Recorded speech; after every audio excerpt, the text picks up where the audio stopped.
No compromise. Unga side liyo, enga side liyo. It's a GT promise. GT Holidays, South India's #1 travel brand.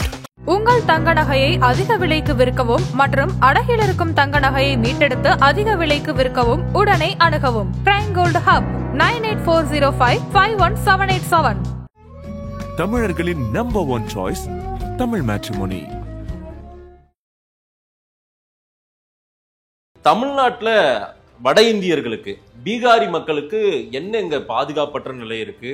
ஒரு இந்திய நாட்டின் பிரதமர் ஒரு மாநிலத்துல இன்னொரு மாநிலத்து மக்களுக்கு பாதிப்பு இருக்கு, பிரச்சனை இருக்கு, பாதுகாப்பு இல்லைன்னு சொல்றது இது என்ன? நார்த் இந்தியன்ஸை பார்த்தா இவ்வளோ கேவலமா TM அன்பரசன் இருக்கார், திமுக அமைச்சர். வட இந்தியர்கள் பன்றி போல பெருகுகின்றனர் என்று அவமானகரமாக பேசுறார். சார் அவரு ஒரு கிராமத்து மொழிநடையில இங்க இவ்வளவு கூட்டம் வந்துட்டு சேர்ந்துட்டாங்கன்றாரு. உங்க வீட்டுல இருக்கிறவங்களை பத்தி நாங்க யாராவது வெளியில இருந்து பேசினா இது கிராமத்து மொழியில இருந்தா ஒத்துப்பீங்களா? அண்ணாமலைஜியுடைய ஜாதகம் உங்களுக்கு தெரியாது, எனக்கு தெரியும். நீச்சபங்க ராஜயோகம், நீங்க தலைவர் பதவி. நீச்சபங்க ராஜயோகம் அண்ணாமலைஜி சொல்லு, விபரீத ராஜயோகம். விபரீத ராஜயோகம். ஆமா, இல்ல விபரீதமாயி போயிடுச்சு சார். அவர் தலைவர் பதவி போயிடுச்சு சார். டிசம்பர் வரைக்கும் பாருங்க.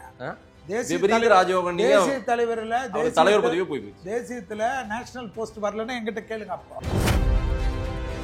தமிழர்கள் அவமானப்படுத்திட்டார்ல மோடி.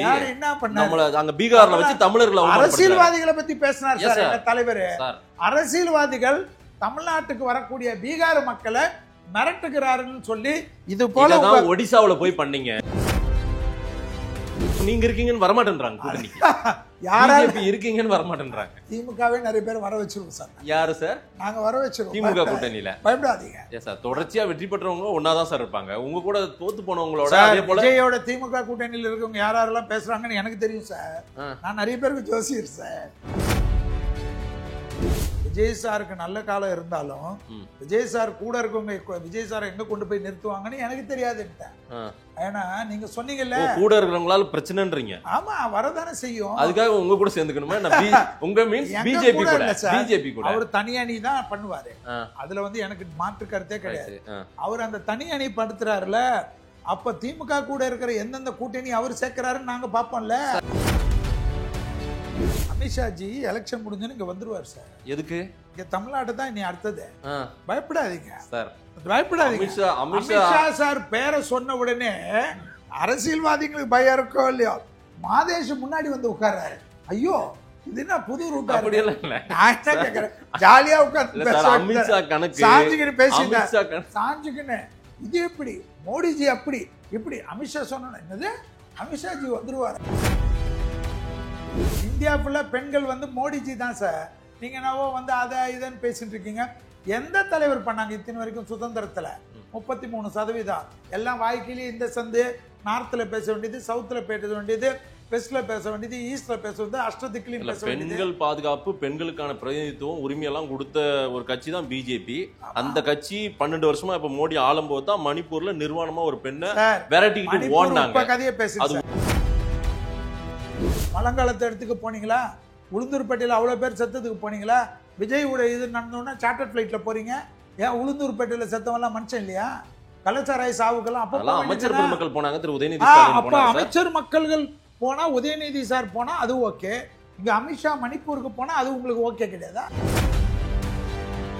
அதன் தமிழர்களுக்கு வணக்கம். பல்வேறு துறைகளில் ஆக சிறந்த ஆளுமைகளை சந்தித்து நாம் நேர்காணல் எடுத்து வருகிறோம். அந்த வகையில் மீண்டும் நம்மோடு இணைந்திருக்கிறார் பாரதிய ஜனதா கட்சியின் ஆன்மீகம் மற்றும் கோவில் மேம்பாட்டு பிரிவினுடைய மாநில அமைப்பாளரும் யதார்த்த ஜோதிடருமான திரு செல்வி அவர்கள். அவரிடம் கேட்பதற்கு நிறைய இருக்குன்னு வாருங்கள், அவரிடமே கேட்போம். வணக்கம் செல்வி சார். வணக்கம். எப்படி இருக்கீங்க? நல்லா இருக்கும். தமிழ்நாட்டுல வட இந்தியர்களுக்கு பீகாரி மக்களுக்கு என்ன இங்க பாதுகாப்பற்ற நிலை இருக்கு? இங்க ஒரு தாக்குதல் நடக்கதாகவும், அதே போல இங்க வந்து அவங்க வந்து அச்சத்தின் பிடியில் இருப்பதாகவும், ஒரு பாதுகாப்பு இல்லாத நிலையில் இருப்பதாகவும் பீகார் தேர்தல் பிரச்சாரத்துல மோடியே பேசுறாரு. ஒரு இந்திய நாட்டின் பிரதமர் ஒரு மாநிலத்துல இன்னொரு மாநிலத்து மக்களுக்கு பாதிப்பு இருக்கு, பிரச்சனை இருக்கு, பாதுகாப்பு இல்லைன்னு சொல்றது இது என்ன? அது அப்படின்னா நீங்க தான் பாதுகாப்பற்ற நிலையில வச்சிருக்கீங்க இந்த நாட்டை. அதாவது இந்தியா என்பது இப்போ இப்போ மாதேஷ் வந்து இந்தியாவில் எந்த பகுதியில் வேண்டுமானாலும் போய் தொழில் செய்யலாம். சரி. எந்த பகுதியில் வேணுமானாலும் படிக்கலாம். எந்த பகுதியில் வேணுமோ தன் குடும்பத்தை மைக்ரேட் பண்ணலாம் சட்டம் இருக்கு. ஈவன் காஷ்மீர்லயும் இப்போ அந்த சட்ட திருத்தத்தை கொண்டு வந்தவர் மோடிஜி. ஸோ இது வந்து உங்களுக்கு கொடுக்கப்பட்ட இந்திய ஜனநாயகத்தினுடைய சட்ட திட்டத்தில் குடியுரிமை சட்டத்தில் உங்களுக்கு இருக்க அப்படித்தானே வந்து வேலை செஞ்சுருக்காங்க. பேசுறேன் இங்கே வீடும் கட்ட ஆரம்பிச்சிட்டாங்கல்ல, இங்கே ஓட்டும் போட போறாங்களா பிஜேபிக்கு? கேட்டீங்கல்ல, கேட்டதுக்கு பதில் சொல்றேன். உங்களுக்கு உங்களுக்கு உங்களுக்கு ரொம்ப நெருங்கிய நண்பர் டிஎன்பி செந்தில்குமார்னு இருக்கார். நான் வந்து லிஸ்ட் தலைவரை படிக்கிறேன். டிஎன்பி செந்தில்குமார் திமுக எம்பி, பழைய எம்பி, இருக்கட்டுங்க. நாடாளுமன்றத்தில் பேசுகையில் இந்தி மாநிலங்கள் கோமூத்திர மாநிலங்கள்னு பேசுனது யாரு? சரி, ஹலோ, அது ஸ்டேட்மெண்ட். Hello, statement sir. இது வந்து கோமூத்திரம் ஸ்டேட்மெண்ட்ன்றது உங்களுக்கு ரசிக்கக்கூடிய ஸ்டேட்மெண்ட் இல்ல. அப்படி எல்லாம் யாரும் ரசிக்கல. எங்களுடைய மத நம்பிக்கை. ரைட். எங்களுடைய மத நம்பிக்கை. நான் என்ன சொல்றேன், ஒட்டக மூத்திரத்தை குடிக்கிறாங்கல்ல. சரி, இதுக்கும் தமிழ்நாட்டுல பாதுகாப்பு பேசவே வரலையே. நான் என்ன கேக்குறேன், இந்த லெவல்ல ஒரு நார்த் இந்தியன்ஸை பார்த்தா இவ்வளோ கேவலமா டிஎம் அன்பரசன் இருக்காரு, திமுக அமைச்சர், வட இந்தியர்கள் பன்றி போல பெருகுகின்றனர் என்று அவமானகரமாக பேசுறார். யாரு சார்? அவரு ஒரு கிராமத்து மொழிநடையில இங்க இவ்வளவு கூட்டம் வந்துட்டு சேர்ந்துட்டாங்கன்றாரு. உங்க வீட்டுல இருக்கிறவங்களை பத்தி நாங்க யாராவது வெளியில இருந்து பேசினா இது கிராமத்து மொழியில இருந்தா ஒத்துப்பீங்களா? தமிழ்நாட்டுல இருக்கவங்களை பத்தி வட இந்தியர்கள் பேசுனாங்கன்னு வச்சுக்கோங்க சார், இதெல்லாம் ஒரு ஸ்டேட்மெண்ட் சார். பீகாரிகள் இங்க வந்து பாதுகாப்பற்ற நிலையில இருக்காங்கன்னா என்ன அர்த்தம்? பன்றிகளை போல பேசினா அது ஸ்டேட்மெண்ட். நீங்க வந்து ஒரு முஸ்லீம் நண்பர்கிட்ட போய் பேச முடியுமா? கூட்டம் கூட்டமா வந்துட்டாங்களேன்னு இருக்காரு சார். கூட்டமா பாம்பேல இருக்காங்க. யார் இருக்காங்க? தமிழர்கள் இருக்காங்க. கர்நாடகால இருக்காங்க. உலகம் முழுச தமிழர்கள் இருக்காங்க சார். இருங்க சார். பீகாரிகளுக்கு தமிழ்நாட்டுல என்ன பாதுகாப்பு இல்ல? நாட்டு மக்கள் அந்த நாட்டுல இருக்கக்கூடிய அந்த நாட்டுல இருக்கக்கூடிய மகாராஷ்டிரால இருக்கக்கூடிய யாராவது ஒரு தலைவர், பிஜேபி தலைவர் தமிழ்நாட்டுல பேசினா நீங்க விட்டுருவீங்களா இல்ல நாங்க விட்டுருவோமா? அதெல்லாம் பேசிடுவோம் உடனே. எங்களுடைய அதை மட்டும் பேசுறதுக்கு ஓகே. ஆனா இங்க இருக்கிற பேசுறச்ச அன்பரசன் ஐயாவை கூப்பிட்டு நீங்க ஒரு பேட்டி எடுத்திருக்கீங்களா? நீங்க பதில் சொல்லுங்க சார். ஏன் சார், நீங்க ஜேர்னலிஸ்ட், எல்லா இடத்துலயும் எடுக்கணும்ல. இது போல உங்களுக்கு பேசுறதுக்கு யாரு உரிமை கொடுத்தாரு? ஸ்டேட்மெண்ட்டை வச்சுக்கிட்டு நீங்க என்ன பரிசுப்படுத்தி எழுதி வச்சிருக்கீங்களா? ரெகுலரா வச்சிருக்கேன் சார். உங்களுக்கு ஆதாரம் வேணும்ல, வீடியோ இருக்குல்ல. அதே போல KKSR ராமச்சந்திரன் பேசுனது தெரியுமா? தமிழ்நாட்டு வணிகர்கள் வட இந்திய வணிகர்களை அகற்ற வேண்டும். எதுக்கு? நான் என்ன கேட்குறேன், போட்டின்றது எப்படி இருக்கணும்? அவன் 10 ரூபாய் வித்தானா, நீ 9 ரூபாய் 90 பைசா கொடுத்தா தான் போட்டி இருக்கு. அப்படி யாரும் அகற்றவில்லை, யாரையும் வெளியேறணும் சொல்லுங்க. பேசியிருக்கிறது ஒரு மினிஸ்டர். ரைட்டு சார், பேசியிருக்காங்க சார். மூர்த்தி மினிஸ்டர் பேசியிருக்கிற வீடியோ நான் என்ன கேட்குறேன், எல்லாமே கொடுக்குறேன். பொன்முடி சார் பேசியிருக்கிற, ஐயா பேசியிருக்கிற வீடியோ பார்த்துருக்கீங்களா? ஹிந்தி படித்தவர்கள் மாடு மேய்த்தல், பானிபூரி விற்றல், கட்டுமான வேலைகள் போன்ற வேலைகள், கழிவறைகளை சுத்தம் செய்தல் மட்டுமே செய்கிறார்கள். நான் என்ன கேட்கிறேன், தமிழ்நாட்டுக்காரன் பண்றது சார். இதெல்லாம் அவங்க பணிகளை பற்றியும் அவங்க கூட்டின கூட்டத்தை பத்தி சொல்லிட்டாங்க சார். தொழில் எப்படி இது எங்க தாக்குதலா மாறுது? ஒரு எப்படி சார்? இது எது தாக்குதல்? இதுதான் மன தாக்குதல். இதுதான் ஒருத்தன் வந்து இருக்கிறச்சு அவனை டிகிரேட். படையெடுத்து எங்களை தாக்குதலுக்கு உள்ளாக்குறாங்க. அதனால நான் என் ஊரை பார்த்து போறேன். சென்ட்ரல்ல வரிசை கட்டி யாரும் நிக்கல. என்னுடைய டாய்லெட்டுக்கு எங்க வீட்டுல சர்வெண்ட்ஸ் வரலன்னா நான் கிளீன் பண்ணா அவமானம் அது இல்ல. அப்படி யாரும் குறைச்சு மதிப்பு இல்ல சார். சார் சொல்லிருக்காரு மினிஸ்டர் செல்வி சார். நீங்க தமிழர்களோ இத காட்டு ரைட் சார். சரி, வீடியோ தமிழர் அறத்தோட பேசுங்க சார். என்கிட்ட வீடியோ இருக்குது, அந்த வீடியோ போடுறேன். மினிஸ்டர் பேசின வீடியோ இருக்கு, அத போடுறதுக்கு உங்களுக்கு தைரியம் இருக்கு? நான் போடுவேன் சார். எங்க போடுறீங்க? தமிழருக்குன்னு ஒரு அறம்யா. அதாவது சார், அது ஐயா அவர் வந்து 164 ஸ்டேட்மெண்ட் கொடுத்திருக்காரு ஐயா. அதெல்லாம் கொண்டு வராதீங்க ஐயா. மேஜிஸ்ட்ரேட் கோர்ட் டையிங் டிக்ளரேஷன், இது இட்ஸ் கால்ட் டையிங் டிக்ளரேஷன். ஒரு மனுஷன் சாவரிச்ச கொடுக்கக்கூடிய ஸ்டேட்மெண்ட்டை மேஜிஸ்ட்ரேட்டுக்கு முன்னாடி மாற்ற முடியாது. நான் என்ன சொல்றேன், ஒரு அமைச்சர் பிஜேபி எல்லாம் அப்புறம் பேசுங்க, மோடி எல்லாம் அப்புறம் பேசுங்க. தமிழரா இங்க என்ன வட இந்தியர்களுக்கு பாதிப்பு இருக்கு நீங்க சொல்லுங்க சார். இது போல பேசுறதுதான் பாதிப்பு. ஒரு அமைச்சர்கள் பேச ஸ்டேட்மெண்ட் சார், நாளைக்கு மறந்துரும். ஒரு கட்சிக்காரன் போயிட்டு வட இந்தியரை பார்த்து தான் மூக்குல குத்துறீங்க. டீயை குத்துட்டு துட்டு கொடுக்க மாட்டேன்றீங்க. பிரியாணி தின்னுட்டு இது யாரு உங்க கட்சியிலும் இருக்காங்க, எல்லா கட்சியிலும் இருக்காங்க. தப்பு தான் சார். அது என்ன திமுகன்னு குறிப்பிட்டு ஆமா இருக்குது. நீங்க மினிஸ்டர் பேசுறச்சு என்ன பண்றீங்க? நீங்க மினிஸ்டர் பேசலாமான்றதுக்கு பதில் சொல்லுங்க சார். நான் என்ன கேட்டேன், நல்ல நெறியாளர், தமிழ்நாடு முழுவதும் தெரிந்த நெறியாளர். மாதேஷ் என்றாலே தெரியாத நெறியாளர் கிடையாது. சொல்லுங்க சார். நான் என்ன கேக்குறேன், இவ்வளவு பேரை நான் சொல்றேன் மினிஸ்டர்ஸ், ரைட் சார், இவங்க எல்லாம் பேசுறது இல்ல பீகார்ல ஏன் வச்சு சொல்றீங்க? இவங்க எல்லாம் பேசுறது இல்ல மோடி அவர்கள் பீகார்ல ஏன் சொல்றாரு? இது ஏன் பீகார்ல ஓட்டு வாங்குறதுக்கு? நீங்க எல்லாமே வாக்கு வாங்குறதுக்கு பொய் பிரச்சாரம்ட்டாரு ஆர்எஸ் பாரதி இன்னைக்கு சொல்லிட்டாரு. இந்தியா ஒரு இடத்துலயும் பொய் புழு மூட்டைகளை பிஜேபி அவிழ்த்து விட்டு நீ வந்து ஸ்டேட்மெண்ட்லாம் எடுத்துன்னு போயிட்டு நாங்கெல்லாம் சொல்லலன்னு பீகார்ல போய் பேச வேண்டியதானே, டிரான்ஸ்லேட் பண்ண வேண்டியதானே. அதெல்லாம் நீங்க பேசுனது எல்லாமே இந்தியில போட்டு இந்தியில டைப் பண்ணி இந்தியில பின்னாடி இது கொடுத்து வாய்ஸ் ஓவர் கொடுத்து ஒரு குக்கிராமத்திலும் கொடுக்குறாங்க. ஏன் கொடுக்குறாங்க? பிஜேபி என்ன ஓட்டு வாங்குறது இப்படிதானே ஓட்டு வாங்குறாங்க. நீங்க என்ன செஞ்சீங்க? மோடி 12 வருஷம் என்ன செஞ்சாருன்னு சொல்லி ஓட்டு கேளுங்க சார். நீங்க என்ன செய்றீங்கன்னு சொல்லல. உங்களுக்கு இவ்வளவு பெரிய பிரச்சனையை கொடுத்தோம், நாங்க பாதுகாப்பா இருக்கிறோம்ன்றது பீகார் மக்களுக்கு தெரியும் சார். 1.5 கோடி பேருக்கு மேல வந்துட்டாங்க சார் தமிழ்நாட்டுல. என்ன பிரச்சனை உங்களுக்கு? வரக்கூடாதா? என்ன பிரச்சனை? கேட்டு போடுவீங்களா சார்? கடைசியா மோடி கொரோனாவுல லாக் டவுன் பண்ணாரு, அப்பதான் எல்லாம் கியூ கட்டி போனாங்க. அதுக்கு பிறகு தமிழ்நாட்டுல எல்லாம் பாதுகாப்பா இருக்காங்க. தமிழ்நாட்டுல இருக்கிறவங்க தமிழ் மக்கள் போறாங்க, உலகம் முழுவதும் தமிழ் மக்கள் வேலை செய்யறாங்க. துபாயில மலையாளிஸ் இல்லாம துபாய் இல்ல, தெரியுமா உங்களுக்கு? தெரியும் சார். ஏதோ அரபு கண்ட்ரீஸ்ல மலையாளி இல்லாம கண்ட்ரீஸ்னாவே அவங்க இந்தியானாவே மலையாளிஸ் தான் தெரியுது. ஓகே, பேசுறது பதில் சார். இல்ல சார், நான் என்ன கேக்குறேன், உழைக்கிறான் அந்த நாடு கொண்டாடுது. இங்க வந்து எல்லா ஹோட்டல்லையும் உழைக்கிறான், எல்லா முதலாளிகளும் கொண்டாடுறாங்க. திருப்பூர்ல இருக்கிற அத்தனை முதலாளிகள் என்ன சொன்னாங்க?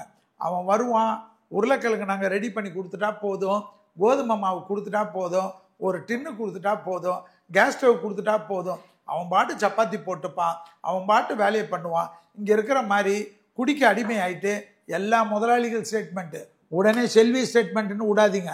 நான் சொல்றது திருப்பூர்ல இருக்கக்கூடிய அத்தனை மில் முதலாளிகளும்.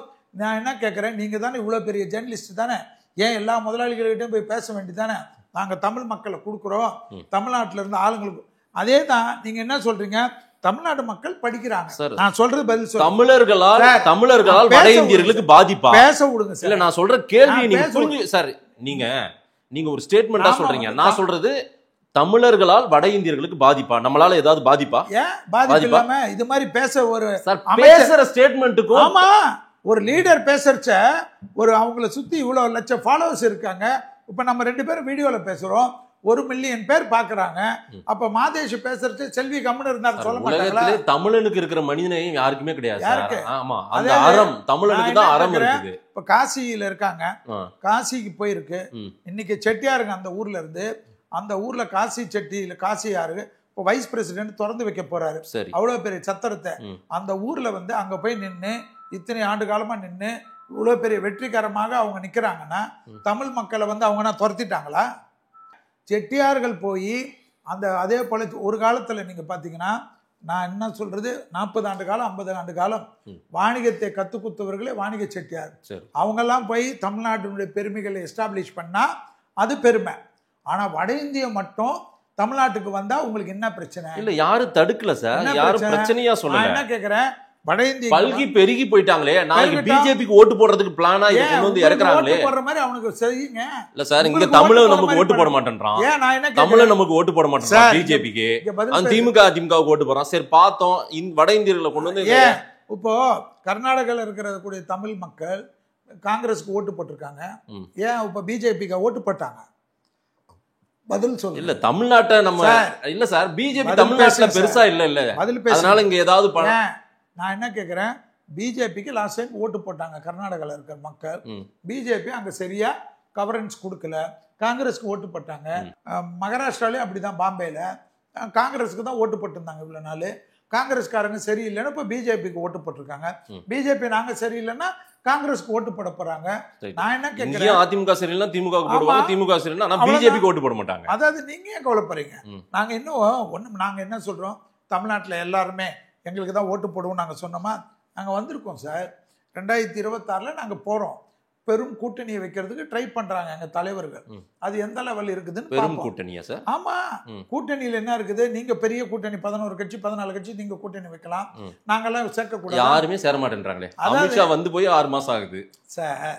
Election முடிட்டோம் sir. இல்ல சார், அமித்ஷா முன்கூட்டியா வந்து ஏடிஎம்கேவோட கூட்டணி வச்சோம், முடிட்டோம். அதுவே இன்னும் ஜெல் ஆகல பெருசா. கேக்குறேன், பீகார் எலெக்ஷன் முடிட்டோம். நிர்மலா சீதாராமன் அம்மாவுடைய வளர்ச்சியே தமிழ்நாட்டில் அவங்க வந்து உட்கார்ந்து 4 மீட்டிங் போட்டாவே அல்லாய் உட்காந்துறீங்க. அவங்க வந்து போனா இங்க என்ன ஒரு இல்லையா சார்? ஒரு பிளான் பண்றாங்க. கோயம்புத்தூர்ல வந்து அவ்வளவு பேருக்கு அவ்வளவு உதவிகள் செஞ்சாங்க. கிட்டத்தட்ட 1000 கோடி ரூபாய்க்கு உட்கார்ந்துக்கின்னு அன்னபூர்ணாவை வந்து உட்கார்ந்து பண்ணுக்கு ஒரு இதுக்கு இதுன்னீங்க. ஆனா அவங்க உட்கார்ந்தாங்க. என்னைக்காவது திமுக மந்திரிகள் அது மாதிரி உட்காருவாங்களா? அவங்க ஃபேஸ் பண்ணாங்க. வீரமங்கையா உட்கார்ந்தாங்க. எல்லாத்துக்கும் பண்ணாங்க. அதெல்லாம் எல்லாரும் கேள்வி கேக்குறாங்க சார். தமிழ்நாட்டு மந்திரிகள் கிட்ட கேள்வி கேக்குறாங்க. மக்கள் கேக்குறாங்க. மந்திரி பதில் சொல்றாரு. எந்த பதில்? ஓசி பஸ் நல்லா இருக்கா? அதெல்லாம் முடிஞ்சிருச்சு சார். முடிஞ்சது நல்லா இருக்கா? அதெல்லாம் சார் ஓசி இது நல்லா இருக்கா? ஓசி பிங்க் கலரு நல்லா இருக்கா?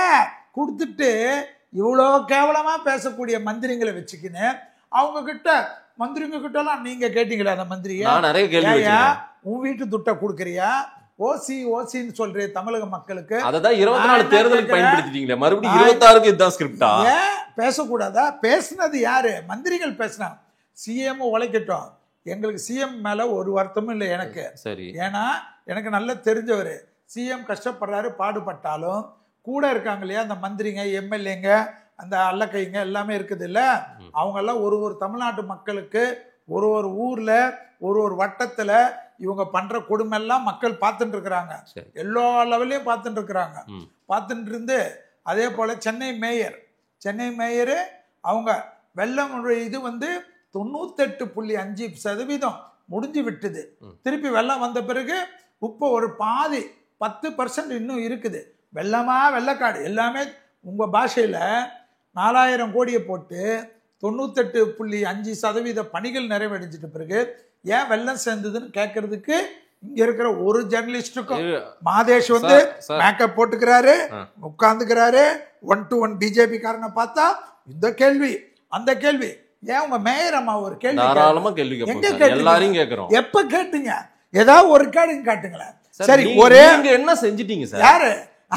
மோடி ஆட்சியில தமிழ்நாட்டுக்கு என்ன நடந்திருக்கு? தைரியமா வந்து மோடி ஆட்சியில் தமிழ்நாட்டுல என்ன நல்லது நடந்திருக்கு? உங்க மீட்டிங்க்கு மாசம் கூப்பிட்டா செல்வி வராங்க, சரி, அஸ்வத்தாமன் வராங்க, அர்ஜுனமூர்த்தி வராங்க, எல்லாரும் வராங்க. திமுக காரங்களை நீங்க கூப்பிட்டு உட்கார்ந்த உடனே, அதாவது ஆடி மாசத்துக்கு ஒண்ணு, அடுத்த ஆடி அமாவாசைக்கு வந்தா தை அமாவாசைக்கு வராங்க. என்ன இது பழக்கம்? ஆட்சியாளரை கேளுங்க சார். ஏன் இப்போ வந்து வெள்ளம் வந்து இவ்வளவு வரப்போகுதுன்னு போடுறாங்க, வெதர் ரிப்போர்ட்ஸ் வருது, இது போல வந்துட்டு இருக்கு. நான் என்ன கேட்கிறேன், சதுப்பு நில காட்டை பத்தி வந்தது. சதுப்பு நில காட்டு பேசியிருக்கோம் சார். எப்படி அப்ரூவல் கொடுத்தீங்க? அப்ரூவல் சிஎம்டி அப்ரூவல் கொடுத்தது ஹைகோர்ட் இன்னைக்கு வந்து ரிவீட் அடிச்சு. Correct sir. படிச்சீங்களா? படிச்சேன். பேப்பர் வேணுமா தரட்டா? Paper cutting தரட்டா? படிச்சேன் சார். அத பத்தி பேசுறதுக்கு இல்ல, அத பத்தி எதுமே சொல்றதுக்கு இல்ல. அப்ப பேச கூடாதா? தமிழர்கள் அவமானப்படுத்திட்டார்ல மோடி. யார் என்ன பண்ணாரு? நம்மள அங்க பீகார்ல வச்சு தமிழர்கள் அவமானப்படுத்திட்டார். அரசியல்வாதிகளை பத்தி பேசினார் சார் எங்க தலைவர். அரசியல்வாதிகள் தமிழ்நாட்டுக்கு வரக்கூடிய பீகார் மக்களை மிரட்டுகிறாருன்னு சொல்லி இது போல ஒடிசாவுல போய் பண்ணீங்க. இல்ல அமித்ஷா ஒடிசாவுல பண்ணாரு. இங்க இருக்கிற இல்ல பூரி ஜெகநாதர் கோயிலுடைய சாவி தமிழ்நாட்டுல இருக்குன்னாரு. அங்க வந்து பெரிய அளவுக்கு உங்களுக்கு செல்வாக்கு இல்லாம அப்படியே தட்டு மாதிரி வந்துட்டீங்க. நான் கேள்வி கேட்கல உங்களை, நீங்க கேள்வி கேட்கறீங்க, நான் பதில் பேசுறேன். நான் என்ன சொல்றேன், நான் கேள்வி கேட்டா நீங்க பதில் பேசுங்க. நான் என்ன கேட்கிறேன், இவ்வளோ லீடர்ஸ் ஒரு 4 பேரை சொன்னதுக்கு பக்கன்னு அவங்க ஸ்டேட்மெண்ட் சார். அதை தான் எங்க மோடிஜி சொல்றாரு. இது போல கேவலமான ஸ்டேட்மெண்ட் கொடுக்கக்கூடிய பீகார்ல தமிழ்நாட்டை பத்தி பேசினா அங்க என்ன நினைப்பாங்க? பீகார் மக்களை பேசுனது வந்து ஏன் பேசுற, மன்னிப்பு கேட்க சொல்லுங்க ஐயா. நாங்க பேசுனதெல்லாம் தப்பு, வட இந்தியர்களை எங்க தலைவர்கள் பேசுனது தப்பு, எங்களுடைய இந்து தர்மத்தை பேசுனது தப்பு, மூத்திரம் குடிப்போன்னு சொன்னது கோமூத்திரம் குடிப்போன்னு சொல்றது, பசுமூத்திரம் குடிப்போன்றது உங்க மத நம்பிக்கை. அதே நாங்க ஒட்டக மூத்திரம் குடிக்கிறது வந்து புனிதம் நாங்க சொல்றோம், இது வந்து நாங்க தப்புன்னு சொல்றோம். பேசக்கூடாது. இல்ல சார், இன்னமும் இந்த வடக்கு தெற்கு அரசியல் பிஜேபிக்கு லாபம் கொடுக்கிறதுன்றதுனால இத பண்றோம். ஒட்டகத்தை அவங்களுக்கு புனிதமா கும்பிடுறாங்களா? நாங்க பசுவை கும்பிடுறோம். சரி, இது வந்து எங்க தர்மம். அவங்க தர்மத்தை நான் கிண்டல் பண்ண மாட்டேன், உங்க ஆளுங்க பண்ணலாம், நான் பண்ண மாட்டேன். சரி, எனக்கு அது பிடிக்காது. ஏன்னா எல்லா மதத்தினுடைய எல்லா விதமான கோட்பாடையும் படிக்கிறவங்க. இல்ல சார், பிஜேபி இப்படியே பேசிட்டு இருந்தா தமிழ்நாட்டு மக்கள் கிட்ட இருந்து அந்நியப்பட்டு போயிடுவோம் நம்ம. அதாவது நீங்க கவலைப்படாதீங்க, தமிழ்நாடு மக்களுக்கு இப்ப நயினார் நாகேந்திர ஐயா ஒரு ஊர்வலம் போறார். என்ன ஊர்வலம் போறாரு? யாத்திரை போறாரு. சரி, யாத்திரை போறச்ச எங்களுடைய பிரிவுக்கு, இப்ப என்னுடைய ஆன்மீக பிரிவுக்கே இருக்கு. ஒரு காலத்துல பிஜேபியில ஆன்மீக பிரிவு 25 பிரிவு இருக்கு, 5 அணி இருக்கு. மொத்தம் 30 பிரிவுகள். எங்களுதுல வந்து இப்போ வந்து எங்களுதுல ஒரு தலைவர் நான் இருக்கேன், எனக்கு 3 துணைத் தலைவர் இருக்காங்க, 9 செக்ரட்டரிஸ் இருக்காங்க. அது இல்லாமல் இன்னும் கூட இப்போ எக்ஸ்ட்ரா போட சொல்லி கொடுத்துருக்காங்க. அதே போல் ஒரு மாவட்டத்திலையும் மாவட்ட தலைவர்கள், 2 துணைத் தலைவர்கள், 7 செயலாளர்கள். இதுக்கெல்லாம் எங்களுக்கு ஆள் கிடைக்காது. இப்போ என்ன தெரியுமா நடக்குது? அடிதடி. என்ன நடக்குது? 2014 இருந்து இந்த கட்சியில் இருக்கேன். இப்போ இந்த கட்சியுடைய வளர்ச்சி எப்படி இருக்குன்னா, ஒரே பிரச்சனை எங்களுக்குள்ள. செல்வி, எனக்கு இது ஏன் நீ போடலை, இந்த பிரிவுக்கு எனக்கு சொல்லலை, அந்த பிரிவுக்கு சொல்லலைன்னு எங்களுக்கு இப்போ வந்து எங்களுடைய தமிழ்நாடு ஹைகமாண்டர், எங்களுடைய அமைப்பு செயலாளர் சார் 29ஆம் தேதி நவம்பர் 29ஆம் தேதி வெறும் பிரிவுகளுடைய மாநாடு கும்பகோணம். டேட்டு குறிச்சுக்குங்க. ராகவன்ஜி தான் ரெடி பண்ணிட்டு இருக்கிறாரு. ராகவன்ஜியும் நாச்சியப்பனும் தான் இதுக்கு வந்து தலைவர் உபத்தலைவரா இருக்கிறாங்க. அவங்க ரெடி பண்ண உடைய நிகழ்ச்சியில எத்தனை பேர் வராங்க? குறைஞ்சபட்சம் வெறும் பிரிவுகள் 20,000 பேர், 24,000 பேர் மொத்தமாக ஒரே இடத்தில் அசம்பிள் ஆகுறாங்க. புரியுதுங்களா உங்களுக்கு? எங்களுடைய நிர்மலாஜி அம்மா தான் வராங்க. அதே போல எங்களுடைய நான் அமைப்பு செயலாளர், தேசிய அமைப்பு செயலாளர் தான் வராரு, நான் சந்தோஷ்ஜி தான் வராரு. நான் என்ன சொல்றேன், வந்து லிஸ்ட் எடுக்கிறோம். என்ன பிஜேபி வளர்ந்துருச்சுன்னு என்கிட்ட சொல்றீங்களா? ஸ்கேனிங் இல்ல, கட்சியில நீங்க ஸ்ட்ரக்சர் எல்லாம் வச்சுக்கலாம் சார். மக்கள் ஓட்டு போடணும்ல, மக்கள் வரணும்ல. பேசுறதுக்குள்ள பயப்படுறீங்களே. ஒண்ணுமே இல்ல, வெறும் பிரிவுகளை பத்தி பேசுறேன், பேரண்ட் பாடியை பத்தியே பேசல. எங்களுடைய உள்ள ஒருத்தர் என்ட்ரி ஆகணும்னா ஸ்கேன்ல என்ட்ரி ஆகணும். அந்த ஸ்கேன் என்ட்ரி வந்து டிஜிட்டலைஸ்டு. நீங்க பாத்துக்கலாம், வெளியாள் பாத்துக்கலாம், 10 யார் வேணுமோ பாத்துக்கலாம். இந்த ஆள் மாறாட்டமாக கூட்டின்னு வருது, 500 ரூபாய்க்கு கூட்டின்னு வருது, 200 ரூபாய்க்கு கூட்டின்னு போறது இல்ல. வெறும் பிரிவு நிர்வாகிகள். இன்னும் என்ன இருக்கு? வெறுமே பிரிவுகள். எப்படி இதெல்லாம் இந்த ஸ்ட்ரக்சர்லாம் 50 வருஷமா திமுக பாத்துருச்சு சார். நீங்க எல்லாம் என்ன சார் வரீங்க? அதெல்லாம் பிரிவுகள்ல ஸ்ட்ரக்சர்லாம் டிஎம்கேக்கு இல்லைன்னு நான் பேச மாட்டேன். சரி, டிஎம்கே வந்து தமிழ்நாட்டில் ஒரு மிகப்பெரிய வளர்ந்த கட்சி, இருக்கிறதுல அதிகம். நாங்க வளர்கிறோம்ன்றது தான் சொல்றோம். காம்ப்ளான் உடைய குழந்தை மாதிரி தான் நாங்க சொல்ல முடியும். இல்ல, நீங்க வளர்றீங்க. ஏடிஎம்கே இருந்தால் தான், ஏடிஎம்கேவோட உடன் சேர்ந்தால் தான் நீங்க ஓட்டு. ஏடிஎம்கேவோட உடன் சேர்ந்து தானே இருக்கிறோம். என்ன பிரச்சனை உங்களுக்கு? மத்தவங்க யாரும் நீங்க இருக்கீங்கன்னு வர மாட்டேன்றாங்க கூட்டணிக்கு. யாராவது இருக்கீங்கன்னு வர மாட்டேன்றாங்க. திமுகவே நிறைய பேர் வர வச்சிருவோம் சார். யாரு சார்? நாங்க வர வச்சிருவோம் திமுக கூட்டணியில. பயப்படாதீங்க. எஸ் சார், தொடர்ச்சியா வெற்றி பெற்றவங்க ஒன்னாதான் சார் இருப்பாங்க. உங்க கூட தோத்து போனவங்களோட அதே போல விஜயோட திமுக கூட்டணியில இருக்கவங்க யாரெல்லாம் பேசுறாங்கன்னு எனக்கு தெரியும் சார். நான் நிறைய பேருக்கு ஜோசியர் சார். அதனால நீ கவலைப்படாத. விஜயோட பேசினீங்க. சரி, விஜயோட தான் பேசுறாங்க, பிஜேபியோட பேசல. ஆமா, பரவாயில்ல. நான் என்ன கேக்குறேன், முதல்ல விஜய்க்கும் உங்களுக்குமே என்ன தொடர்பு சார்? பிஜேபிக்கு விஜய்க்கு என்ன தொடர்பு? அவரு கொள்கை எதிரின்ட்டாரு. அவருக்கு ஒரு அவருடைய இதுல ஒரு அசம்பாவிதம் நடந்திருக்கு. இவ்வளவு பெரிய கஷ்டத்துல இருக்காரு. சோ அவரை வச்சு அதை வச்சு இதான் சாக்குன்னு வளைச்சு உள்ள போட்டுறலாம்னு பாக்குறீங்க. வண்டியில ஏத்தி அரசியல எல்லாரையும் வளைக்கத்தான் சார் முடியும். சரி, திமுகவே எங்களோட கூட்டணியில இருந்தது. அதையே உங்களுக்கு ஒத்துக்க மாட்டேன். இல்ல, விஜய் என்ன கேக்குறேன், விஜய் கொஞ்சம் இல்ல சார், ஒரு அசம்பாவிதம். அவர் ஒரு கொஞ்சம் வருத்தத்துல இருக்காரு, துயரத்துல இருக்காரு. இதான் சாக்குன்னு ஆறுதல் கூறுற மாதிரி சொல்லி அப்படியே வாப்பா வண்டியில இருப்பா சொன்னா என்ன தப்பு? நான் என்ன கேட்கிறேன், நாங்க என்ன கேட்கிறோம், நாங்க அரசியல் நடத்துறோம். அரசியல் எங்களுக்கு என்ன இருக்கு? விஜய் ஆனா நீங்க கிட்டே வராதீங்கன்ட்டாரு அவரு. உங்களுக்கு எங்களுக்கு உறவு இல்லைன்ட்டாரு. அதாவது நான் வந்து எந்த டைம் வேணுமோ போய் பார்ப்பேன், நீ கவலைப்படாதீங்க. அதனால நீங்க பாப்பீங்களா எனக்கு தெரியாது. சரி, ஆனா அதனால அதை பத்தி நீங்க கவலைப்படாதீங்க சார். உங்க கூட கூட்டணி வர மாட்டார் சார். செல்வி அவர்களை பார்க்கலாம், என்ன ஆனா எப்படின்னா இருக்கு, நம்ம என்ன இருப்போமா, கண்டினியூ பண்ணுவோமா அப்படின்னு கேட்பாரு விஜய். ஏதாவது நான் என்ன சொல்றேன், ஒரே ஒரு விஷயம்தான். எந்தெந்த உலகத்துல, அதாவது யாரெல்லாம் காங்கிரஸும் திமுக காரங்களும் பேசினது, திமுக காரங்களுக்கு வந்து காங்கிரஸ் எவ்வளவு பெரிய விரோதி, காங்கிரஸுக்கு எவ்வளவு பெரிய திமுக விரோதி, இவங்கெல்லாம் ஒன்னா சேர்ந்தா சரி, அது காலத்தின் கட்டாயம்.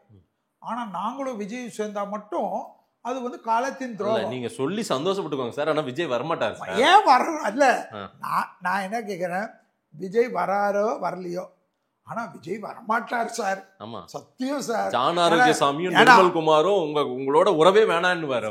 சரியா, ஃபர்ஸ்ட் யாரெல்லாம் அவர் கூட, நான் தான் சொல்லிட்டேனே, விஜய் சாருடைய நிறைய பேட்டி நீங்க பார்த்திருப்பீங்க. பேட்டி எல்லாம் கொடுக்குறாரா? இல்ல, விஜய் சாருடைய பேட்டி நான் கொடுத்துருக்கிறத பார்த்திருப்பீங்க. சரி, உங்களுக்கு நிறைய சேனல்ல பார்த்திருப்பீங்க. விஜய் சாருக்கு நல்ல காலம் இருந்தாலும் விஜய் சார் கூட இருக்கவங்க விஜய் சாரை எங்க கொண்டு போய் நிறுத்துவாங்கன்னு எனக்கு தெரியாதுன்ட்டேன். ஏன்னா நீங்க சொன்னீங்கல்ல கூட இருக்கிறவங்களால பிரச்சனைன்றீங்க. ஆமா, வரதானே செய்யும். அதுக்காக உங்க கூட சேர்ந்துக்கணுமா? உங்க மீன்ஸ் பிஜேபி கூட பிஜேபி கூட அவர் தனி அணி தான் பண்ணுவாரு. அதுல வந்து எனக்கு மாற்று கருத்தே கிடையாது.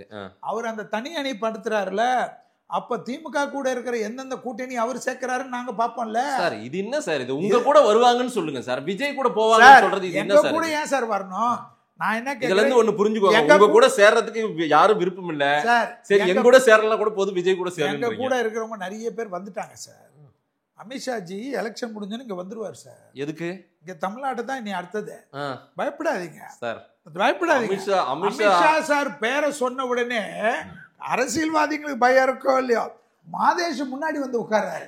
ஐயோ, இது என்ன புது ரூட்டா? அப்படி எல்லாம் இல்ல. நான் என்ன கேக்குறேன், ஜாலியா உட்கார்ந்து அமித்ஷா கணக்கு சாஞ்சுக்கின்னு பேசிட்டாரு. சாஞ்சுக்கின்னு இது எப்படி மோடிஜி அப்படி இப்படி அமித்ஷா சொன்ன என்னது, அமித்ஷாஜி வந்துருவாரா? அப்படியா? ஐயோ, நிறைய உடனே இந்த நிகழ்ச்சி முடிச்ச உடனே உங்க ஆளுங்களுக்கு எல்லாம் போன் பண்ணோம். ஐயா, இந்த மாதிரி செல்வி சொல்றாரு. அப்ப செல்வி சொல்றாரு ஏதோ ஒரு விஷயம். அவரு 6 மாசத்துக்கு முன்னாடி வந்து ஏடிஎம்கே உட்கார வச்சுட்டு 7 பேருக்கு சேர் போட்டாரு. அங்கேயே அவங்களையே உட்கார வைக்க முடியல அவரால. ஆட்சியா பிடிக்க போறாங்க அப்படின்ற ஒரு பார்வையை திமுகவினர் சொல்லுவாங்க. நான் சொல்லல. இது 14 சேர் போடுவோம், பயப்படாதீங்க. 14 சேரா? ஆமா, யாரும் பயப்படாதீங்க. யாரெல்லாம் வருவாங்கன்னு வெயிட் பண்ணிக்க. யாருமே எல்லாம் உங்க பிரிவு தலைவர்கள் அதெல்லாம் பிரிவு வந்து நாங்கள் 30 இருக்கு. சரி, அதனால அதை பத்தி கவலைப்படாதீங்க. சரி, நான் என்ன சொல்றேன், தமிழ்நாடு கூட்டணி எப்படியெல்லாம் வளரப்போகுது, எப்படியெல்லாம் வரப்போகுது இல்ல சார். இப்போதைக்கு ஏடிஎம்கே நீங்க ஐயா ஜி.கே. வாசன் அவ்வளவுதான். தேமுதிக உங்க கூட வரமாட்டாங்க போலதான் தெரியுது. பாமக ஏற்கனவே 2ஆ இருக்காங்க அவங்க.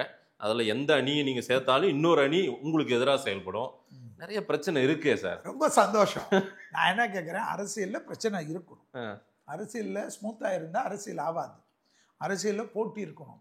அரசியல்ல வந்து யுத்தம் செய்யணும். அரசியல் களம், தேர்தல் களம் என்பது யுத்த களம். யுத்த களம்னா கத்தியத்து குத்திக்கிறது இல்லை.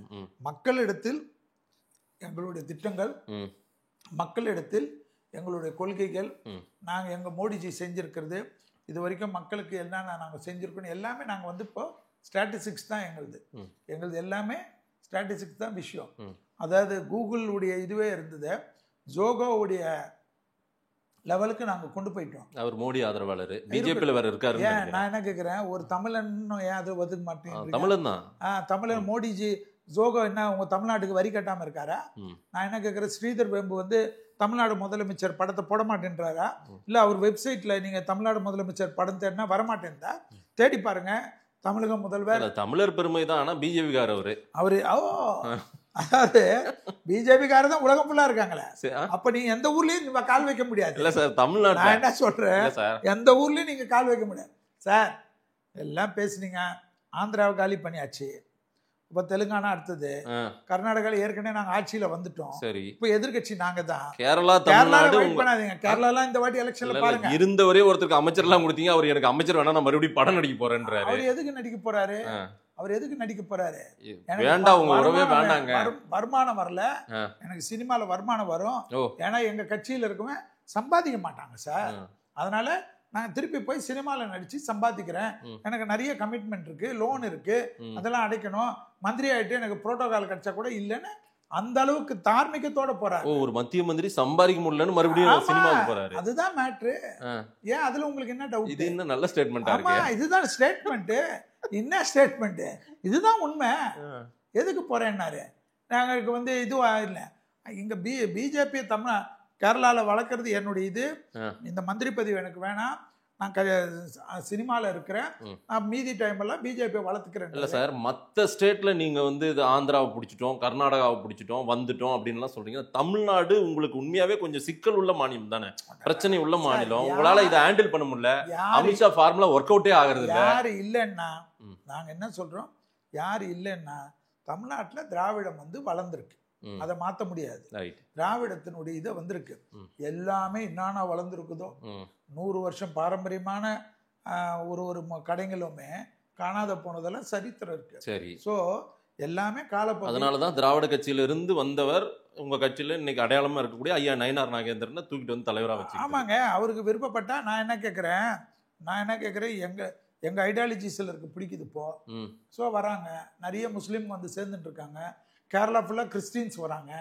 எங்கள் ஐடியாலஜி முதல்ல அவங்க தப்பாக நினச்சிருந்தாங்க, பிரபகண்டா சங்கு ஊதிக்கினே இருந்தீங்க.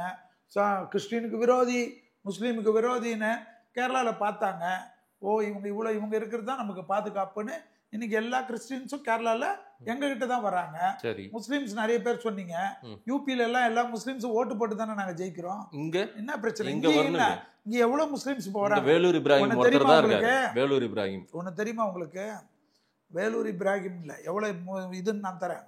எங்களுடைய கட்சியுடைய கொள்கையில தெரியுமா, எந்த பிரிவுல ஒரு மாவட்டத்தில் போட்டாலும் ஒரு ஷெட்யூல் காஸ்டுக்கு வந்து கண்டிப்பா கொடுக்கணும். அடுத்தது மகளிருக்கு கொடுக்கணும். இது போல இப்பத்திலிருந்து பிரிவுகளில் போடக்கூடிய ஒரே கட்சி பாரதிய ஜனதா. சமூக நீதியா பேசுறாங்க சார் திமுக. அவங்க கொடுக்குற பிரிவு 33% சட்டத்தை வந்து பார்லிமெண்ட்ல கொண்டு வந்தது எங்க கட்சி. அடுத்த வருஷத்துல இருந்து அடுத்த தேர்தல இருந்து 33% வந்து பார்லிமெண்ட் எலெக்ஷன்ல கொண்டு வந்துருவாங்க. சட்டம் பேசுறீங்க, கொண்டு வந்து எல்லாத்தையும் செஞ்சு கொடுக்கறது தமிழ்நாடு இந்தியாவில் வந்து ஒரே ஒரு கட்சி பாரதிய ஜனதா கட்சி. பெண்களுக்கு ஃபுல்லா எங்களுடைய சார், இந்தியா ஃபுல்லா பெண்கள் வந்து மோடிஜி தான் சார். நீங்க என்னவோ வந்து அதை இதுன்னு பேசிட்டு இருக்கீங்க. எந்த தலைவர் பண்ணாங்க இத்தனை வரைக்கும் சுதந்திரத்துல? 33%. எல்லாம் வாய்க்கிலேயே இந்த சந்து நார்த்ல பேச வேண்டியது, சவுத்ல பேச வேண்டியது, வெஸ்ட்ல பேச வேண்டியது, ஈஸ்ட்ல பேச வேண்டியது, அஷ்டதிக்கிலையும் பேச வேண்டியது. பெண்கள் பாதுகாப்பு, பெண்களுக்கான பிரதிநிதித்துவம், உரிமையெல்லாம் கொடுத்த ஒரு கட்சி தான் பிஜேபி. அந்த கட்சி 12 வருஷமா இப்ப மோடி ஆளும்போது தான் மணிப்பூர்ல நிர்வாணமா ஒரு பெண்ணை விரட்டிக்கிட்டு ஓடினாங்க. அது ஒரு வீடியோ, எத்தனை வீடியோ இருக்கும்? மணிப்பூர்ல ட்ரக் மாஃபியா கொண்டு வந்தது இவ்வளவு வருஷம் இருந்த ஆண்ட கட்சி. பஞ்சாப்ல ட்ரக் மாஃபியா கொண்டு வந்த கட்சி நீங்கெல்லாம் வந்து ட்ரக் மாஃபியாவை கொண்டு வந்து அது மூலியமா எல்லாத்திலையும் உள்ள வந்து போந்து மக்களை ஏந்துக்காம ட்ரக்குக்கு அடிமையாக்கி அதெல்லாம் இப்போ ஓட விட்டுட்டு எல்லாமே பண்ணி மணிப்பூர்லாம் கிளீன் ஆக்கிட்டு எங்களுடைய அமித்ஷாஜி போயிட்டு வந்திருக்கிறாரு. ஏன் அமித்ஷாஜி வந்து மோடிஜி தான் போகணுமா? இப்போ நாங்கள் என்ன கேட்குறோம், நீங்கள் போயிட்டீங்களா? தமிழ்நாட்டில் வந்து சில இடத்துக்கெல்லாம் நான் பேசினா உங்களுக்கு வருத்தப்படுவீங்க, பேசட்டுமா? இல்ல எல்லா இடத்துக்கும் போறாங்கல்ல. கரூர் சம்பவத்துக்கு இரவோடு இரவா சார்ட்டர்ட் ஃளைட்ல இடத்துக்கு போனீங்களா? இந்த மாதிரி சார்ட்டர்ட் ஃளைட்ல போயிட்டு எல்லாத்தையும் பார்த்துட்டு வந்தாங்களா சார்? மலங்காலத்து இடத்துக்கு போனீங்களா? உளுந்தூர்பேட்டையில் அவ்வளோ பேர் செத்ததுக்கு போனீங்களா? விஜய் உடைய இது நடந்தோன்னா சார்ட்டர்ட் ஃப்ளைட்ல போறீங்க. ஏன் உளுந்தூர்பேட்டையில் செத்தவெல்லாம் மனுஷன் இல்லையா? கள்ளச்சாராய சாவுக்கெல்லாம் அப்போ அமைச்சர் பெருமக்கள் போனாங்க, திரு உதயநிதி. அப்போ அமைச்சர் மக்கள்கள் போனா, உதயநிதி சார் போனா அது ஓகே. இங்க அமித்ஷா மணிப்பூருக்கு போனா அது உங்களுக்கு ஓகே கிடையாதா? ஏன் மோடிஜி தான் போகணுமா? நான் உங்களை மாதிரி பேசினேன்னா, ஏன் ஸ்டாலின்ஜி போனாருன்னு கேட்டேன்னா? அப்படி கிடையாது. அப்படிதான் கேட்க வரீங்க. நான் கேட்க வர, அதாவது எங்களதுல நீங்க கேட்கறீங்களே, நாங்க கேட்டோமான்னு கேட்டா உள்ளுக்குள்ள புஸ்குன்னு ஆகுது. அதுக்கு நான் என்ன பண்றது? அதாவது உங்க சைடுல பாலத்துக்கு நாங்க உங்களுக்கு எப்படி சார் ஜெயிக்க முடியும்? நான் தேர்தல் காலத்துக்கே வந்துடுறேன் கேள்வி. எப்படி ஜெயிக்க முடியும்? என்ன சாத்தியம் இருக்கு? ஏடிஎம்கே தலைமையில இருந்தா கொஞ்சம் ஓட்டு விழும். ஆமா, உண்மைதான். இது எப்படி நீங்க ஆட்சி? மக்கள் எதிர்ப்பு சார், மக்களுக்கு அவ்வளவு பிரச்சனைகள் இருக்கு. ரைட், நீங்க ஏதாவது நல்லது செஞ்சா தான் ஓட்டு போடுவாங்க. அதாவது நாங்க நல்லது செய்யலன்னு உங்க கணக்கு. மக்கள் செஞ்சிருக்காங்க, நம்புறாங்க. நான் என்ன கேக்குறேன், ஒரு காலத்துல ஃபைனான்ஸ் மினிஸ்டர் நிர்மலா சீதாராமன் பேருனா யாருக்கும் தெரியாது. இன்னைக்கு வந்து தமிழ்நாட்டில் இருக்கிற அத்தனை லேடிஸுக்கும், அத்தனை மகளிருக்கும், அத்தனை பேருக்கும் இவங்களுடைய வரி விதிப்பு இவ்வளவு ஒரு சிங்கம் போல இருந்துக்கணும். பூண்டு வேலை தெரியலன்னு சொன்னாங்க. பூண்டு வேலை நான் சாப்பிடறது இல்ல. ஆமா, அவங்க சாப்பிடறத பத்தி ஏன் அவங்க சொல்லணும்? அதனால அதெல்லாம் தெரியும் தமிழ்நாட்டு மக்களுக்கு. அவங்களுடைய மத நம்பிக்கையில அவங்க என்ன சாப்பிடுறாங்க அதை பத்தி பேசுறதுதான் அவங்க சொல்ல முடியும். சரி, நான் என்ன கேக்குறேன், நீங்க வந்து சில இதை யூஸ் பண்ண மாட்டீங்க. உங்களுக்கு அந்த வேலை கேட்டா சொல்லுவீங்களா? ஃபைனான்ஸ் மினிஸ்டர் ஒரு விஷயத்த சொன்னாங்கன்னா அதுல என்ன குதர்க்கன்னு பாக்குறது. இத்தனை வரைக்கும் இவ்வளவு நாள் அந்த அம்மாவை, இத்தனை வருஷம் இவ்வளோ தொழில் சிறப்பாக ஒரு அம்மா உலகம் முழுவதும் இருக்கக்கூடிய அத்தனை பிரச்சனையிலையும் எல்லாத்துலேயும் நீங்கள் நின்று ஒரு நிதியமைச்சராக இருந்திருக்கீங்களேன்னு சொல்லி ஒரு பாராட்டு வேணாம். ஒரு பேட்டி எடுக்கிறதுக்கு ஏன் நீங்க முயற்சி பண்ணல? யார் சார்? நீங்க ஏன் எடுக்கல? நிச்சயம் எடுப்பேன். அவங்க கிட்ட நிறைய கேள்வி, தமிழ்நாட்டு மக்கள் லட்சம் கேள்வி வச்சிருக்காங்கம்மா. நான் உங்ககிட்ட பேசணும்னு கேட்பேன். நான் நிச்சயம் கேட்பேன். எங்க அவங்க தான் பிரஸ் பார்த்தா ஓட இது பண்றாங்க. நான் தனியா நான் வாங்கி தரேன். பிரஸ் பார்த்தா வேண்டாம், இவங்க இங்க வந்திருக்காங்கன்றாங்க. அடுத்த முறை பாக்க சொல்றேன். எங்க நண்பர்கள் சொன்னாங்க, மாதேஷ்க்கு ஒரு இன்டர்வியூ கொடுமான்னு நான் சொல்றேன். உட்கார்ந்து டர்ராக்கி விட்டுருவாங்க. நான் எகிரி குச்சிங்க ஓடி வரணும். நீங்க நான் அங்க நிறைய பேட்டியெல்லாம் பார்த்துருக்கீங்கல்ல, எந்த நியூஸ் சேனல் கேட்டு தான் பேசுவாங்க அவங்க. அங்க எங்க தலைவர்கள்லாம் அதெல்லாம் கிடையாது. முருகன்ஜியா இருக்கட்டும், அண்ணாமலைஜியா இருக்கட்டும், நயனார்ஜியா இருக்கட்டும், அதே போல நிர்மலா அம்மாஜியா இருக்கட்டும், எந்த பிரச்சனையும் பார்த்துட்டு சைட்ல சந்துல இப்படி போய் அப்படி காரை ஏறி போடுறது எல்லாம் கிடையாது. நாங்க எல்லாத்துலயும் பேஸ் ஏர்போர்ட்ல இறங்குறச்சவே ஏதாவது பிரஸ் இருக்காங்களான்னு கேட்கக்கூடியவங்க எங்க போல நாங்க. நான் என்ன கேட்க, உடனே மோடிஜி சொன்னாரான்னு கேட்பேன். அடுத்தது மோடிஜி தான் உடனே உங்களுக்கு. மோடிஜிக்கு 1000 வேலை இருக்கு சார். பிரஸுக்கு நாங்களாம் இவ்வளவு பேர் இல்ல சார். இந்த மாதிரி பல முறை மோடி அமித்ஷாவும் தமிழ்நாட்டுக்கு வந்து இந்த மக்கள் உங்களுக்கு ஓட்டு போடல. இந்த முறை நிர்மலா சீதாராமனை மையப்படுத்தி நீங்க ஏதோ பிளான் பண்றீங்க போல தெரியுது. ரைட். ஆனா இங்க எங்களுக்கு அண்ணாமலைஜி இல்லையா, நயினார்ஜி இல்லையா? அண்ணாமலை தலைவரா இல்ல அவரு. அவருக்கு இன்னும் பொறுப்பு கொடுக்காம. அண்ணாமலைஜியோட ஜாதகம் உங்களுக்கு தெரியாது, எனக்கு தெரியும். நீச்ச பங்க ராஜயோகம் நீங்க தலைவர் பதவி. நீச்ச பங்க ராஜயோகம் அண்ணாமலைஜி சொல்லு. விபரீத ராஜயோகம். விபரீத ராஜயோகம். ஆமா இல்ல விபரீதமாயி போயிடுச்சு சார். அவர் தலைவர் பதவி போயிடுச்சு சார். டிசம்பர் வரைக்கும் பாருங்க. விபரீத ராஜயோகம் தேசிய தலைவர்ல தலைவர் பதவி போயிடுச்சு. தேசியத்துல நேஷனல் போஸ்ட் வரலன்னா எங்கிட்ட கேளுங்க. அப்போ யாருக்கு? திரு அண்ணாமலை அவர்களுக்கு. நேஷனல் தான் அவர் ஏதோ தனி கட்சி எல்லாம் தொடங்க போறதெல்லாம் சில செய்தி சொல்லு. அது மாதேஷ் டேட் குறிச்சு கொடுத்தது, செல்வி குறிச்சு கொடுக்கல. அவர் தேசியத்துல வருவாரு. அவர் வந்து சவுத் இந்தியால தான் இன்சார்ஜா இருப்பாரு. அதை நோட் பண்ணி வச்சுக்கோ. சரி, இன்னைக்கு டேட்டை போட்டு வச்சுக்கோ. அண்ணாமலைஜி எங்கேயும் ஓட மாட்டாரு. சோ அவருடைய பயணம் எல்லாம் சவுத் இந்தியா, தென்னிந்தியா தான் தமிழ்நாடு இருக்கு. சோ இதுதான் ஒண்ணு கேரளா, கர்நாடகா, அந்த மாதிரி ஏதாவது ஒரு ஸ்டேட்டுக்கு இன்சார்ஜா போட்டுருவாங்க. அவர் எங்க ஏன் தமிழ்நாடு தான் இருக்குன்ற. தமிழ்நாடு சவுத் இந்தியால இருந்து பிரிச்சிட்டீங்களா? இல்ல சார், திராவிட நாடுன்னு பிரிச்சிட்டீங்களா? இல்ல, பைஜெயந்த் பாண்டா எல்லாம் வந்துட்டாங்க ஏற்கனவே. அது பொறுப்பாளரா வந்துட்டாங்க. எங்களுதுல எத்தனை பேர் வேணுமா போடலாம். எங்களுது வந்து வேற கட்சி, அகில இந்திய கட்சி. அது சரி, புரியுதுங்களா? எங்களுதுல வந்து ஏற்கனவே தமிழ்நாடு முழுவதும் எங்களுடைய RSS உடைய எல்லாரும் இறங்கி மக்களுக்கு என்னென்ன செய்யணும்னு எல்லா வேலையும் நாங்க ஆரம்பிச்சோம். இன்னுமே அண்ணாமலை ஜாதகம் விபரீத ராஜயோகமா சார்? அதுல என்ன டவுட் உங்களுக்கு? ஏன் அண்ணாமலை ஜாதகத்துக்கு என்ன இல்ல, ஒரு சரிவு ஏற்பட்டிருக்குல்ல, அதனால சரிவு என்ன இருக்கு? நான் என்ன கேக்குறேன், தலைவர் பதவி இறங்குனது சரிவுதானே? எங்க பிஜேபியில நான் ஒரு பிரிவுக்கு திங்கர் செல்லுக்கு இருந்தேன். இப்ப அதுல இருந்து மாறி எங்களுக்கு ஆன்மீக பிரிவுக்கு கொடுத்துருக்காங்க. சோ இதுல என்ன சரிவு இருக்கு? அப்போ ஒரு பிரிவு இருந்தேன், இப்போ இல்ல அவருக்கு எதுவுமே கொடுக்கலையே. இப்ப அண்ணாமலை எதுவுமே கொடுக்கல. ஏன் சார் நேஷனல்ல எந்த போஸ்ட் போட்டாங்க? நேஷனல்ல இப்ப நடாஜி பதவி முடிஞ்சிருக்கு, எலெக்ஷன்லாம் முடிஞ்ச உடனே அந்த நடாஜி போஸ்டிங்க்கு ஒரு தேசிய தலைவர் வருவாரு. வந்த பிறகுதான் நேஷனல் ஃபுல்லா இல்ல. அவருக்கு அண்ணாமலைக்கு நீங்க கொடுத்த ஐப்பும் ஜோதிட ரீதியாவும் கொடுத்தீங்க, அரசியல் ரீதியாவும் கொடுத்தீங்க. ஆனா கொஞ்சம் ஒரு 6 மாசமா அமைதியா இருக்காரு. 6 மாசம் எங்க அமைதியா இருக்காரு? டெய்லி போட்டு பட்டையை கிளப்புறாரு. அவர்கிட்ட அதுவும் போட்டு அவரு பண்ண பம்பின்னு ஓடிடுங்க. ஆனா அவர் வந்து ஐப்பு கொடுத்தீங்க, என்ன கொடுத்தீங்க? அவரு தான் டெய்லி கொடுத்துருக்காரு. நேத்து அவர் ஒரு ட்விட்டு போட்டா 1 மில்லியன் சார். சரி, அவருடைய ஒரே ஒரு ட்விட்டு 1 மில்லியன் ட்விட்டு கொடுத்தாவே. அப்படியாப்பட்ட நபரை நீங்க தலைவர்ல இருந்து தூக்கிட்டீங்க. ஏன் எங்களுதுல வந்து அப்படி கிடையாது சார். எங்கெங்க யாரை எங்கெங்க பயன்படுத்தணும், எந்த அளவுக்கு கொண்டு வரணும். அவர் தமிழ்நாட்டுக்கு இருந்தார் சார், இப்ப தேசியத்துக்கு தேவைப்படுறார் சார். என்ன பிரச்சனை உங்களுக்கு? இப்ப எங்களுதுல இருந்தாங்க, எங்களுதுல தமிழிசை அம்மா இருந்தாங்க, கவர்னரா போனாங்க, திருப்பி எலெக்ஷன் வந்தாங்க, தோத்தாங்க, திருப்பி நிக்கிறாங்கல்ல. ஐயோ அம்மா உடனே ஓன்னு அழுகுறாங்களா? நான் யுத்த பூமியில இருக்கிறாங்க. யுத்த பூமி? ஆமா, யுத்த பூமி. தேர்தல் என்பது, அரசியல் என்பது ஒரு யுத்த பூமி. நான் என்ன கேட்கிறேன், நம்மளுடைய கோயம்புத்தூர் CPR அண்ணன் இருந்தாரு, CPRஜி வந்து கவர்னரா இருந்தாரு. இந்தியா நாட்டுடைய துணை குடியரசுத் தலைவரா அவ்வளவு பெரிய கம்பீரத்தை கொடுத்து வேஷ்டி கட்டிக்கின்னு அந்த விமானத்துல இருந்து இறங்குற ஸ்டைல்ல இருந்து அந்த கொடுத்தாங்களே, அத மோடிஜி கொடுத்தாருன்னு சொல்லி ஒரு பாராட்டுறதுக்கு, ஒரு ட்விட் போடுறதுக்கு மாதேஷுக்கு இது வரைக்கும் எங்க பதிவு பண்ண சார்? என்ன பண்ணீங்க? CPR அவர்களுக்கு வாழ்த்துக்கள். நீங்க அவரை ஏதோ பிளான் பண்ணி CPR நியமனம் பண்ணிருக்காங்கன்னு சொல்லி, அதுதான்.